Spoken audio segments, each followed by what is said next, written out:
बिस्मिल्लाहिर्रहमानिर्रहीम। Dear students, मैं हूं मेहरान अली और आप देख रहे हैं मेहरान टीवी। आज मैं आपको शेक्सपियर के अजीम drama the merchant of Venice के बारे में बताऊंगा, उसकी समरी उर्दू में और हिंदी में बताऊंगा। दोस्तों, अगर अभी तक आपने मेरे चैनल मेहरान टीवी को सब्सक्राइब नहीं किया तो बराए मेहरबानी इसे सब्सक्राइब कर लें और इसके साथ लगे बेल आइकन पर भी क्लिक कर लें ताकि जब भी मैं नई वीडियो अपलोड करूं आपको उस वीडियो का नोटिफिकेशन मिल जाए। तो चलें स्टार्ट करते हैं।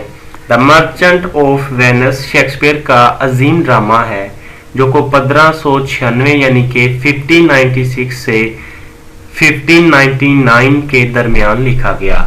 ये ड्रामा असल में एक यहूदी मनी लेंडर यानी कि शाइलॉक जिसका नाम है के बारे में है, जो दूसरों को सूद पर कर्ज देता था और इसके इर्द गिर्द के तमाम ईसाई लोग इसके सख्त खिलाफ थे क्योंकि इनके मुताबिक ये चीज सही नहीं थी।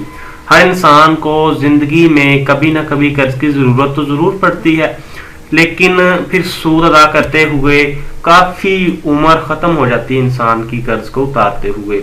इसलिए वो लोग उस जू के से सख्त नफरत करते थे। तो ये जू शाइलॉक जो है ये भी उनसे बहुत ज्यादा नफरत करता था क्योंकि ये लोग उसे अपना कारोबार करने नहीं देते थे। इस ड्रामे में एक मरकजी किरदार बसेनियो है जो कि एंटोनियो का दोस्त है और पोर्शिया जो कि बेलमंट की शहजादी या वारिसा है से शादी करना चाहता है। बेसेनियो को उस शहजादी तक पहुंचने के लिए 3000 ड्यूकट्स की जरूरत होती है, लेकिन उसके पास ये रकम ना होने की वजह से वो अपने एक दोस्त जो कि मर्चेंट ऑफ वेनिस है जिसका नाम एंटोनियो है उसके पास रकम लेने के लिए आता है। लेकिन एंटोनियो से बताता है कि उसके सारे जहाज जो माल से लदे हुए हैं अभी समुद्र में है, तो अभी उसके पास कोई रकम नहीं है। बसेनियो पैसे लेने के लिए शाइलॉक जो कि जूस मनी लेंडर है उसके पास चला जाता है, एक यहूदी जो कि सूद पर रकम देता है के पास कर्ज लेने आ जाता है और एंटोनियो को बतौर गवाह पेश करता है। एंटोनियो शाइलॉक के सख्त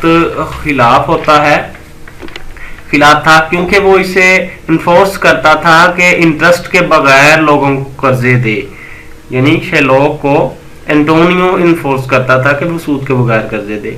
अब मजबूरी के तहत तो खुद गवाह के तौर पर इस यहूदी के पास आ जाता है। शाइलॉक इस शर्त पर, शाइलॉक जो यहूदी मनी लेंडर है वो इस शर्त पर कर्ज देने के लिए तैयार है कि अगर इन्होंने यानी कि एंटोनियो और बसेनियो ने अगर इसे ड्यू डेट तक उसके पैसे वापस ना किए तो एंटोनियो के जिस्म से 1 पाउंड गोश्त का टुकड़ा लेगा। एंटोनियो दस्तखत कर देता है क्योंकि वो कहता है कि इसमें उसने पैसों की तो बात ही नहीं, कोई इंटरेस्ट नहीं ले रहा, सिर्फ यही है कि अगर हमने उसे पैसे ना दिए तो वो जिस्म से गोश्त का 1 पाउंड गोश्त जो है वो लेगा। तो ये तो नामुमकिन है कि हम उसे पैसे वापस ना करें। एंटोनियो अपनी महबूबा से मिलने यानी कि वो लड़की जिससे वो शादी करना चाहता है बेलमंट चला जाता है और साथ उसका एक दोस्त भी जाता है।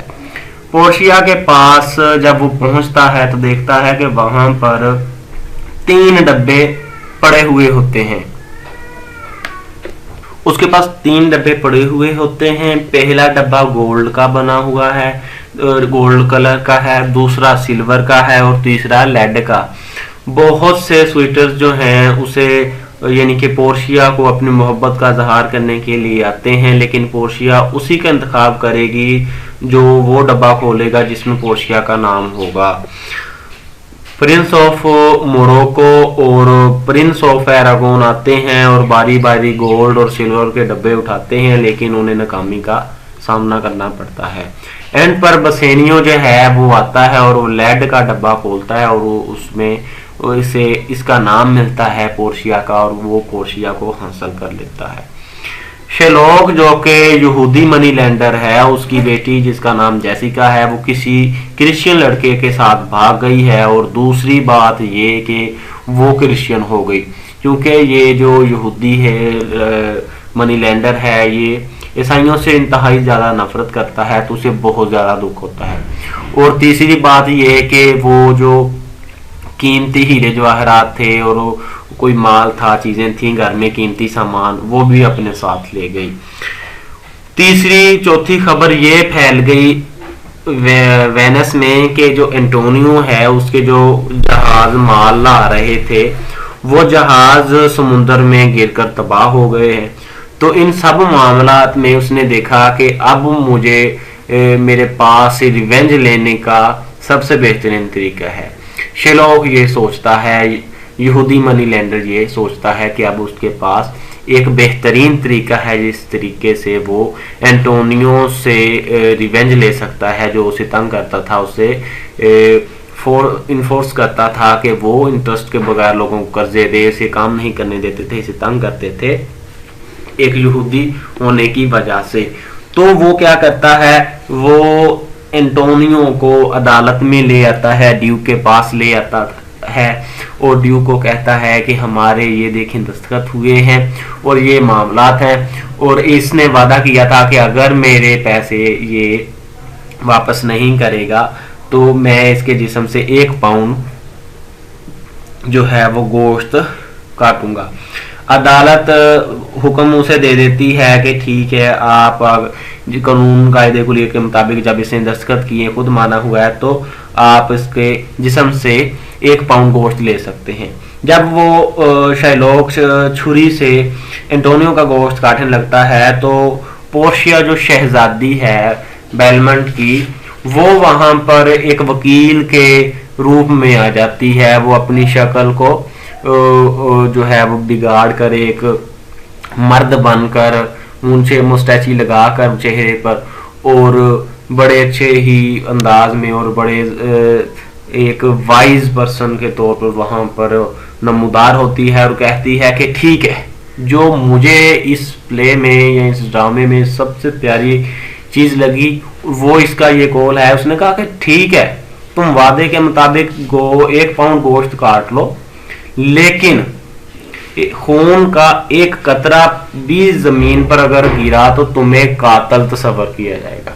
कितनी प्यारी बात। और सब लोग, और वो शेलॉक जो है वो हक्का बक्का रह गया कि ये कैसे मुमकिन हो सकता है कि हम किसी का गोश्त, किसी को छरी से काटें, उसका गोश्त निकालें तो खून ना बहे। तो वो उसने कहा कि ये तुम्हारी शर्त में नहीं था कि तुम जो है वो खून भी बहाओगे, इस वजह से वो हारता हुआ दिखाई दिया।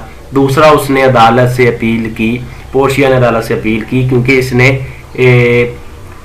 एक जो है बेगुनाह शख्स को इसने कत्ल करने की कोशिश की है, तो इसकी सारी ज़मीन जायदाद और हर शय को जब्त कर लिया जाए और इसकी ज़मीन भी, इसकी ज़िंदगी भी आपके रहम करम पर है। तो ड्यू कहता है कि अगर ये क्रिश्चियन हो जाता है, यहूदियत छोड़ देता है, तो हम ऐसा करेंगे कि हम इसे, इसकी जायदाद जो है, इसकी ज़िंदगी भी बख्श देंगे और इसकी सारी जायदाद जो है इसकी बेटी जैसिका को दे देंगे। इसके बाद प्ले का इस जो ड्रामा है ये एंड की तरफ आता है, और एंड में क्या होता है कि पता लग जाता है कि ये जो वकील था वो कोई और नहीं था बल्कि पोर्शिया ही थी, जो कि एक वकील के रूप में आई थी और इतनी जहान का इस्तेमाल करते हुए, दानिशमंदी का इस्तेमाल करते हुए, दानिशमंदी दिखाते हुए इसने एंटोनियो की जान छुड़ा ली, जिंदगी बचा ली। दूसरी तरफ ये इतला भी मिलती है कि एंटोनियो के जो जहाज जिनके बारे में कहा गया था कि वो समुद्र में डूब गए हैं, वो दोबारा वापस आ जाते हैं, सब लोग खुश हैं। और जो जैसिका है जो कि भाग गई थी, वो भी अपने खामद के साथ उन्हीं जहाज़ों में वापस आती हुई दिखाई देती है। तो दोस्तों यहीं पर इसका इख्तिताम हो जाता है। दोस्तों यही थी इस प्ले की समरी। अगर आपको ये ड्रामा, ये प्ले अच्छा लगा तो इस पर अपनी राय दीजिए, इसे लाइक कीजिए, इसे शेयर कीजिए दोस्तों में। अपना बहुत सारा ख्याल रखिएगा। अस्सलाम वालेकुम।